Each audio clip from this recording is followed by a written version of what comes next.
नमस्कार, स्वागत है आपका न्यूज इंडिया में। मैं हूं आपके साथ उमंग मथुर और आप देख रहे हैं अपना उत्तराखंड। आइए बुलेटिन की शुरुआत करते हैं उत्तराखंड की कुछ प्रमुख खबरों के साथ।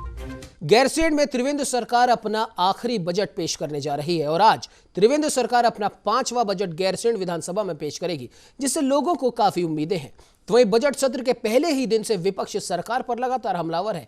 ऐसे में त्रिवेंद्र सरकार पर्यटन, ग्रामीण अर्थव्यवस्था और सेवा क्षेत्र पर फोकस कर सकती है। तो वहीं प्रदेश में चुनावी वर्ष होने के कारण बजट के इस बार लोक लुभावन होने के भी काफी आसार है। आपको बता दें कि मुख्यमंत्री त्रिवेंद्र सिंह रावत करीब 57 या 58 हजार करोड़ से ज्यादा का बजट पेश करेंगे। तो वहीं रावत सरकार का अंतिम और चुनावी बजट होने के कारण आम लोगों को इस बजट से काफी उम्मीदें हैं। सरकार है, काफ़ी निकम्मी सरकार है। इससे हमें अपने उत्तराखंड से भी कोई अनुमान नहीं है कि ये मतलब कुछ किसानों के लिए या बेरोजगारों के लिए कुछ कर। और इसमें मतलब एक महंगाई बढ़ती जा रही, पेट्रोल डीजल की कीमतें आसमान छू रही हैं। तो मतलब जो क्या नाम, इन्हें मतलब जो नए करने के लिए महंगाई पर कंट्रोल, रोजगार, बेरोजगारों को रोजगार देना चाहिए और महंगाई पर कंट्रोल करना चाहिए। और जो ये सरकार लग नहीं रही है कि ये इतनी निकम्मी सरकार है कि ये कुछ नहीं कर सकती है। किसान सड़कों पर ये कुछ नहीं कर सकती। लेकिन चलो, केंद्र सरकार कुछ नहीं करी, स्टेट गवर्नमेंट तो कुछ ना कुछ मतलब आम इंसान के बारे में सोच सकती है, लेकिन ये कुछ नहीं सोच रही। लक्ष्य यही रहा है कि यहाँ के युवाओं को रोजगार प्रदान करना। 4 साल में त्रिवेंद्र सरकार का बहुत प्रयास रहा है और इन्होंने काफ़ी अचीव भी किया है युवाओं को रोजगार देने के। अलग अलग योजनाओं के माध्यम से इन्होंने स्वरोजगार योजना चलाई। स्वरोजगार योजना के माध्यम से इन्होंने जो है काफ़ी सस्ते लोन युवाओं को प्रोवाइड कराए ताकि सब लोग अपना छोटा छोटा कारोबार शुरू कर सकें। होम स्टे की योजना चलाई, उससे भी कहे युवाओं को काफ़ी बढ़िया रोजगार मिला है। और बहुत सारे स्पोर्ट्स में भी इन्होंने पहले से बढ़ावा दिया है। इससे क्या है कि पर्यटन को भी बढ़ावा मिलेगा और साथ साथ युवाओं को रोजगार भी मिलेगा। बहुत अच्छी बात है कि आज हमारे प्रदेश का बजट आ रहा है, जिससे हमारी बहुत सारी आशाएं जुड़ी हुई हैं सरकार से कि हमारे लिए वो विशेष ख्याल रखे, कुछ ऐसी चीज़ें करवाएं यहाँ पे उत्तराखंड में, जैसे कि हम लड़कियों के लिए कोई शिक्षा वगैरह के लिए या फिर कोई अच्छी कोचिंग सेंटर्स के लिए, जिसके लिए हमें बाहर जाके इंस्टीट्यूट वगैरह के लिए ना जाना पड़े। यहाँ पे कुछ ऐसी उपलब्धियाँ हो हमारे लिए, जिससे कि हमें घर से दूर ना जाना पड़े, नज़दीक में ही कुछ अच्छा रोजगार, कुछ अच्छी जो भी ट्यूशन क्लासेस वगैरह हैं वो मिल जाए। तो वहीं आपको बता दें कि गैरसैंण में उत्तराखंड विधानसभा अध्यक्ष प्रेमचंद अग्रवाल ने विधानसभा सत्र शुरू होने से पहले भराड़ी से इन विधानसभा परिसर के विधायक हॉस्टल में पहुंचकर व्यवस्थाओं का जायजा लिया। इस दौरान अग्रवाल ने विधायकों से खाना और रहने संबंधित व्यवस्थाओं के बारे में जानकारी ली। इस अवसर पर विधानसभा अध्यक्ष ने सभी विधायकों को गैरसैंण के ग्रीष्मकालीन राजधानी घोषित होने की पहली वर्षगांठ पर बधाई दी। साथ ही सभी विधायकों द्वारा विधानसभा अध्यक्ष को आश्वस्त किया गया कि सभी प्रकार की व्यवस्थाएं दुरुस्त रखी गई हैं।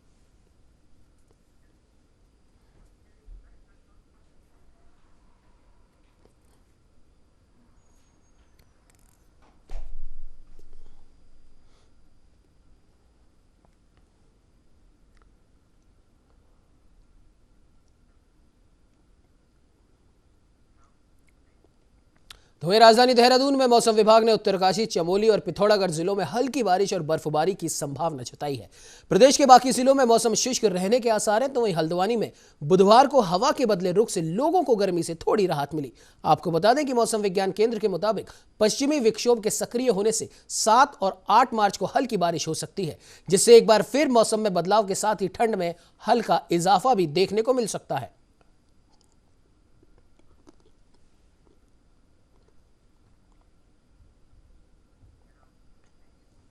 तो वहीं आबकारी विभाग पौड़ी की ओर से पौड़ी जनपद की 42 अंग्रेजी शराब की दुकानों के आवंटन की प्रक्रिया पूरी हो गई है।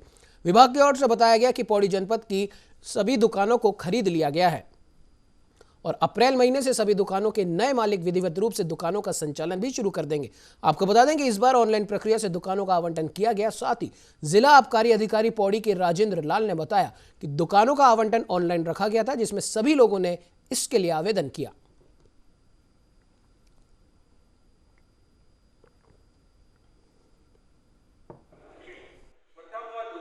हमारी दुकानों का आवंटन हुआ है।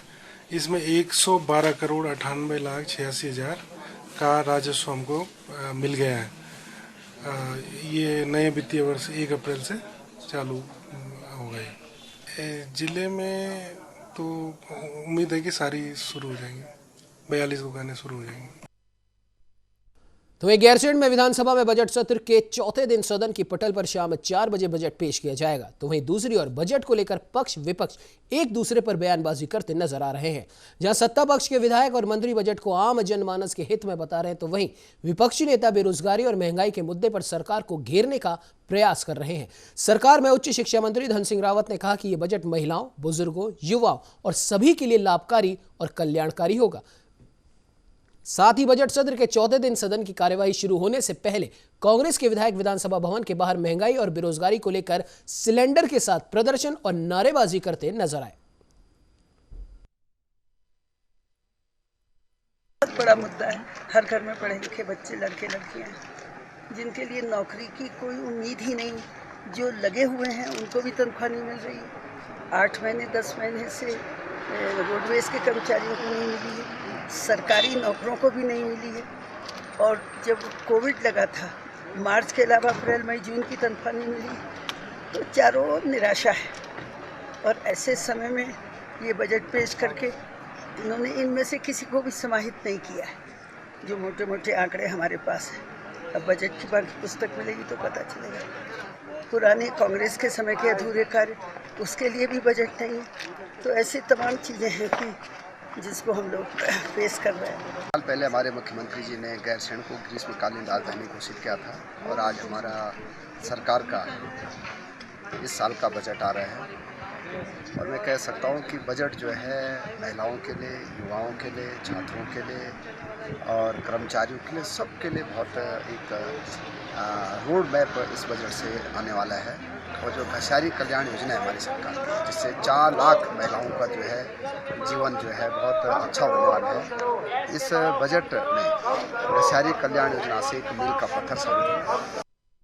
तो हल्द्वानी में देर रात बलेरी रोड पर श्याम मार्बल के शोरूम में 3 बदमाशों ने तमंचा दिखाकर लूट की घटना को अंजाम दिया और ये पूरी घटना सीसीटीवी कैमरे में कैद हो गई। साथ ही एक बड़ी वारदात को अंजाम देने आए शातिर बदमाशों को ज्यादा पैसे न मिलने पर 2000 नकद और मोबाइल लूटकर मौके से फरार हो गए, जिसके बाद पुलिस की ओर से संयुक्त चेकिंग अभियान चलाया जा रहा है और फिलहाल पुलिस इन बदमाशों की तलाश कर रही है।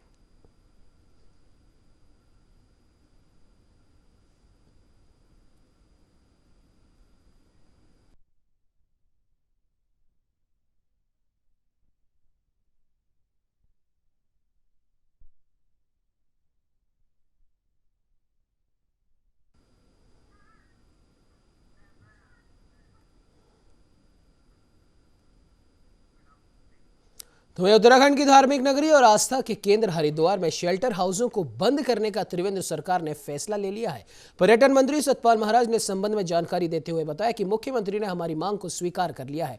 मुख्यमंत्री ने इन्हें तत्काल रूप से बंद करने के आदेश दिए हैं। उन्होंने मुख्यमंत्री से अनुरोध किया था कि हरिद्वार आध्यात्मिक एवं सांस्कृतिक राजधानी है, ऐसे में यहां शेल्टर हाउस पर रोक लगाई जाए क्योंकि इनसे लाखों लोगों की भावनाएं आहत होती हैं। जिसके बाद राज्य सरकार ने लोगों की भावनाओं का आदर करते हुए इन्हें बंद करने का विधिवत आदेश दिया।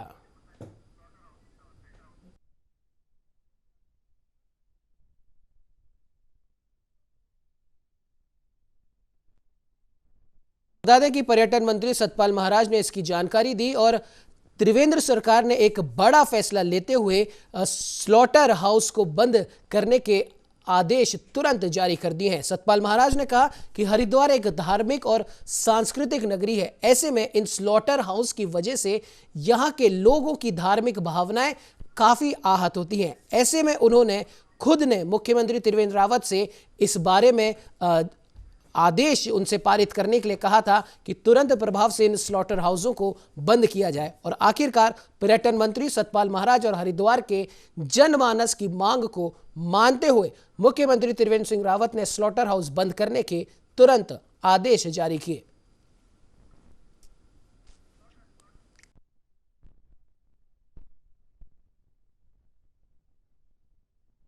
हरिद्वार में जहां पतित पावनी गंगा बहती है और जहां महान कुंभ का पर्व मनाया जा रहा है, अब वहां पशुवध नहीं होगा।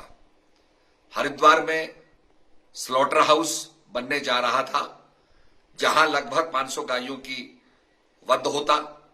हम लोगों ने माननीय मुख्यमंत्री जी से आग्रह किया कि देवनगरी हरिद्वार के अंदर स्लॉटर हाउस नहीं होना चाहिए। उन्होंने हमारे आग्रह को स्वीकार किया। मैं उन्हें धन्यवाद ज्ञापित करता हूं। अब हरिद्वार में कोई भी पशुवध नहीं होगा, स्लॉटर हाउस पर रोक लगा दी गई है और ये सभी धर्म प्रेमियों के लिए बहुत ही शुभ सूचना है, मंगल सूचना है। तो वहीं रामनगर में एक बार फिर पुलिस ने एक व्यक्ति को 9 लाख की चपत लगने से बचाया। आपको बता दें कि रामनगर के जोगीपुरा के रहने वाला किशोरी लाल ने कोतवाली में तहरीर दी, जिसमें उसने बताया कि 2 मार्च को उसके मोबाइल पर एक फोन आया। जिस व्यक्ति ने कॉल किया उसने अपने आप को SBI शाखा का बताया और RD बनाने के नाम पर कहने लगा तुम्हारे खाते से 10 लाख काट लिए गए हैं, जिससे युवक के हाथ पैर फूल गए। जिसके बाद युवक ने तुरंत बैंक में जाकर ATM की स्लिप दिखाई तो वही बैंक कर्मचारियों ने युवक का बैंक स्टेटमेंट चेक किया तो 9 लाख कट चुके थे, जिस पर बैंक कर्मचारियों ने उसे तुरंत पुलिस को सूचना देने को कहा। तब बैंक स्टेटमेंट लेकर पीड़ित ने पुलिस स्टेशन में जाकर मुकदमा लिखाया।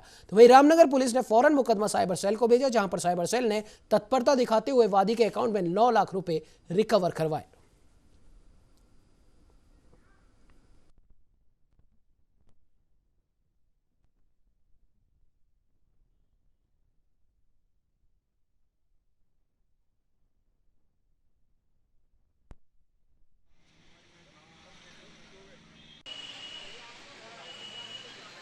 शाम को ये 9-10 बजे आधे घंटे के अंदर अंदर थाने आ गया था। थाने में इसके द्वारा बताया गया कि ऐसे ऐसे मेरे को एक नंबर से कॉल आया, उसने बताया कि आपके मोबाइल में एक OTP आया होगा, आप वो OTP नंबर बता दीजिए। पीड़ित ने जो OTP नंबर बताने से मना किया तो उसने बताया आपके खाते से जो है पैसे कट गए हैं। ये तुरंत ATM गया तो ATM से देखा तो सिर्फ 5,000 रुपये इसके ATM में बैलेंस बचा था, जबकि इसके खाते में 9 लाख रुपए कुछ थे। ये तुरंत थाने आया, इसने तुरंत हमें बताया तो हमने तुरंत जो है इसकी स्टेटमेंट निकलवा के और साइबर को डिटेल उपलब्ध करवाई। साइबर ने तुरंत जो है संबंधित को मेल करके उनके पैसे होल्ड अप करवाए और आज सुबह जो है बैंक को लेटर देंगे तो वापस करवाए गए।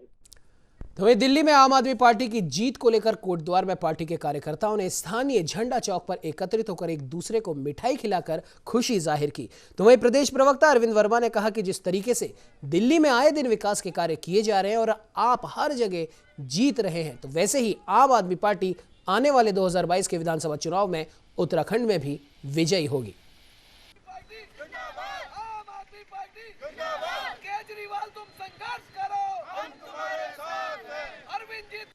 उत्तराखंड के जो कार्यकर्ता हैं, आम आदमी है, उसके लिए संजीवनी का काम हुआ है। और दिल्ली में जो काम हो रहा है वो जो रोड मैप बिल्कुल क्लियर है और मील के पत्थर की तरह एक तरीके से काम हो रहा है, वो उत्तराखंड में भी 2022 की विधानसभा में वो जो दिल्ली की जो जीत है और दिल्ली का जो रोल मॉडल है वो उत्तराखंड में भी लागू होने जा रहा है। वही जीत उत्तराखंड में भी दोहराई जाएगी 2022 के विधानसभा चुनाव में। देखिए, आप लोगों के माध्यम से ही और अपनी जो हमारी कैंपेनिंग चल रही है उसके माध्यम से हम जन जन तक पहुंच रहे हैं, हर घर तक पहुंच रहे हैं। और लोगों का प्यार जो हमें मिल रहा है, शायद इतना अपार प्यार कभी किसी पार्टी को नहीं मिला होगा। कांग्रेस और भाजपा के निकम्मेपन के कारण जो 20 साल उन्होंने इस उत्तराखंड को ठगा है, उसका परिणाम उन्हें 2022 के विधानसभा के चुनाव में भुगतना पड़ेगा। हरिद्वार में महाकुंभ का आगाज हो चुका है। तो वहीं जूना अखाड़े के द्वारा अपनी पेशवाई ज्वालापुर के पांडेवाले से निकाली। उससे पहले जूना अखाड़ा की अधिष्ठात्री कही जाने वाली महामाया देवी में पेशवाई के लिए आए लोक कलाकारों ने अपनी प्रस्तुति दी। प्रस्तुति के दौरान लोक कलाकारों का दर्द देखने को मिला। लोक कलाकारों ने कोरोना के कारण लॉकडाउन के समय को याद करते हुए अपनी आप बीती बताई। साथ ही लोक कलाकारों ने बताया कि वो किस तरह अपनी संस्कृति को बचाने का प्रयास कर रहे हैं।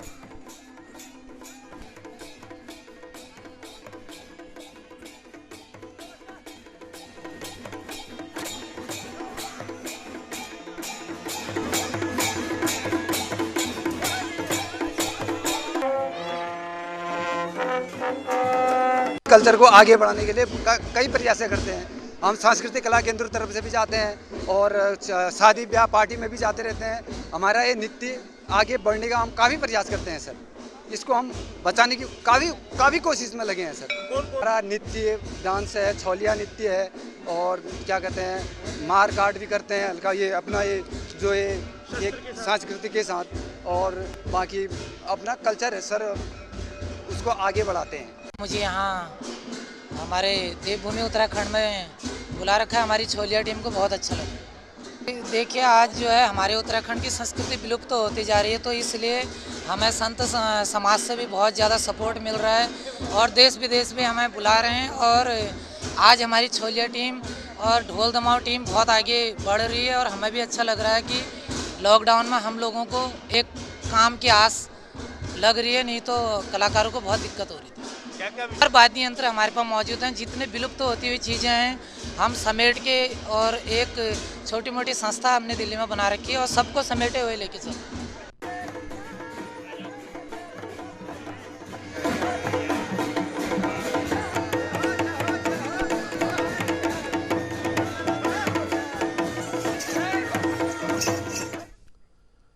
तो ये आपको बता दें कि गैरसैंण में उत्तराखंड विधानसभा बजट सत्र का आज चौथा दिन है और आज गैरसैंण में सत्र की कार्रवाई शुरू होने से पहले मुख्यमंत्री त्रिवेंद्र सिंह रावत और स्पीकर प्रेमचंद अग्रवाल ने विक्टोरिया क्रॉस गब्बर सिंह नेगी को श्रद्धांजलि दी।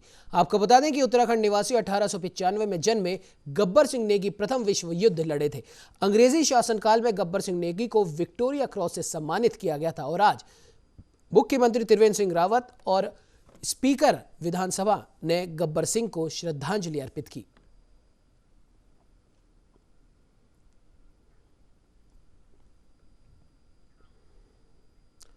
तो ये गुरुवार को जूना और अग्नि अखाड़ा की सामूहिक पेशवाई दोपहर 3 बजे से निकाली जाएगी और इनकी पेशवाई में आपको बता दें कि किन्नर अखाड़ा भी साथ चलेगा। शोभा यात्रा में देवभूमि की संस्कृति की झलक दिखाई देगी। जूना अखाड़ा की धर्म ध्वजा बुधवार शाम करीब 6 बजे बिड़ला पुल हनुमान मंदिर के पास फहराई गई। श्री पंचदशनाम जूना अखाड़ा और अग्नि अखाड़ा की पेशवाई सुबह पांडेवाला ज्वालापुर स्थित अस्थायी छावनी से शुरू होगी। जूना अखाड़ा के सचिव श्री महंत महेशपुरी ने बताया कि पेशवाई में हजारों की संख्या में नागा सन्यासी भी शामिल होंगे।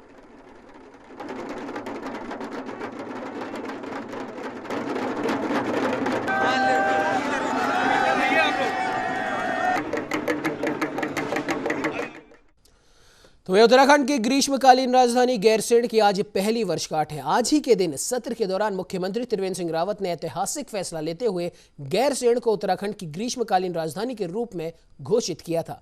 मुख्यमंत्री के इस फैसले को ऐतिहासिक बताते हुए आपको बता दें कि इस फैसले के साथ ही पलायन पर रोकथाम लगाने वाले फैसले के रूप में भी इसे देखा गया।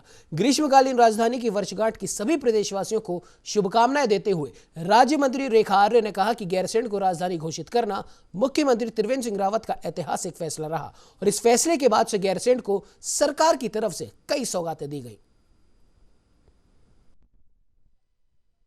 सर्वप्रथम जो हमारे इस गैरसैंण को ग्रीष्मकालीन राजधानी घोषित किए हुए 1 वर्ष पूर्ण भी हो रहा है, साथ साथ में आज बजट भी प्रस्तुत हो रहा है। साथ साथ में मैं समझती हूँ कि उस बजट में जो कि आज माननीय मुख्यमंत्री जी रखेंगे उसके माध्यम से हमारी पूरे प्रदेश की जो आधी आबादी है महिलाएं, उनके लिए बहुत कुछ योजनाएं जो है आज उसमें सबको देखने को मिलेगा। इसके साथ साथ मैं कहना चाहूँगी कि ये बजट युवाओं के लिए, किसानों के लिए और हमारे बेरोजगारों के लिए ये बजट पूर्णतः समर्पित होगा। तो इस बजट का मुख्य ध्येय यही है, हर वर्ग को छूना और हर वर्ग को कुछ न कुछ राहत देना, इस बजट का ध्येय है। मैं समझती हूँ सबके लिए जो है बहुत लाभकारी सिद्ध होने जा रहा है, जिसका कि मैं समझती हूँ कि माननीय मुख्यमंत्री प्रस्तुत करेंगे तो पूरा उत्तराखंड उसके लिए धन्यवाद करें।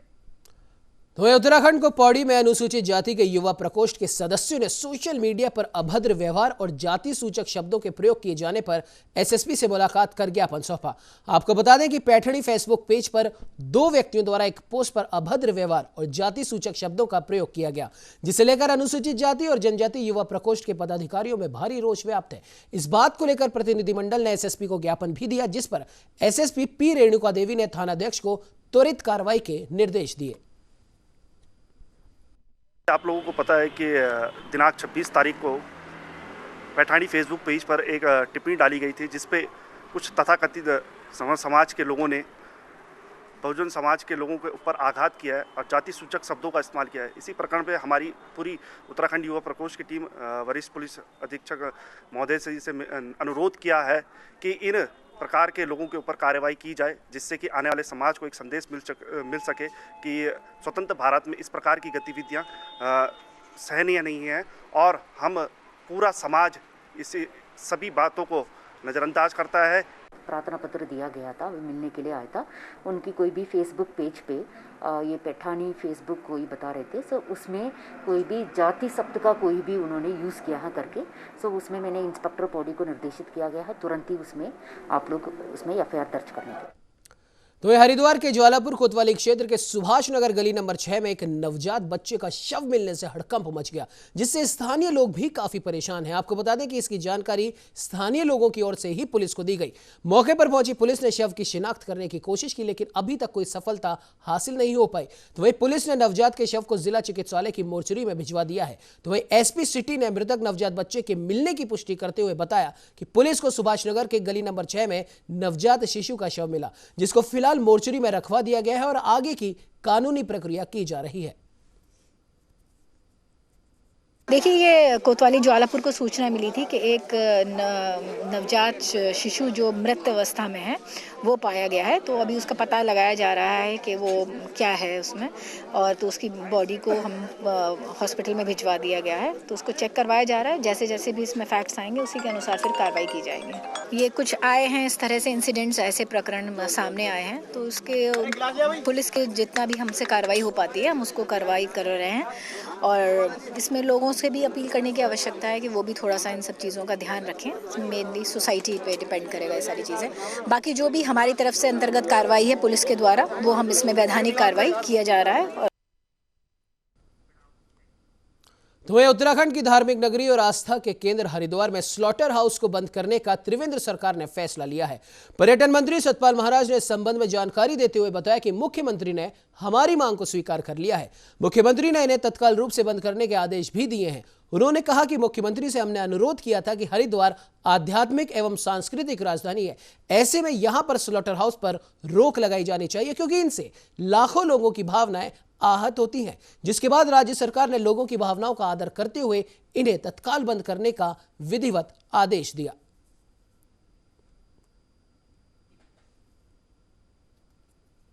नगरी हरिद्वार में जहां पतित पावनी गंगा बहती है और जहां महान कुंभ का पर्व मनाया जा रहा है, अब वहां पशुवध नहीं होगा।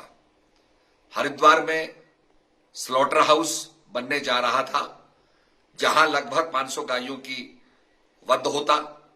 हम लोगों ने माननीय मुख्यमंत्री जी से आग्रह किया कि देवनगरी हरिद्वार के अंदर स्लॉटर हाउस नहीं होना चाहिए। उन्होंने हमारे आग्रह को स्वीकार किया। मैं उन्हें धन्यवाद ज्ञापित करता हूं।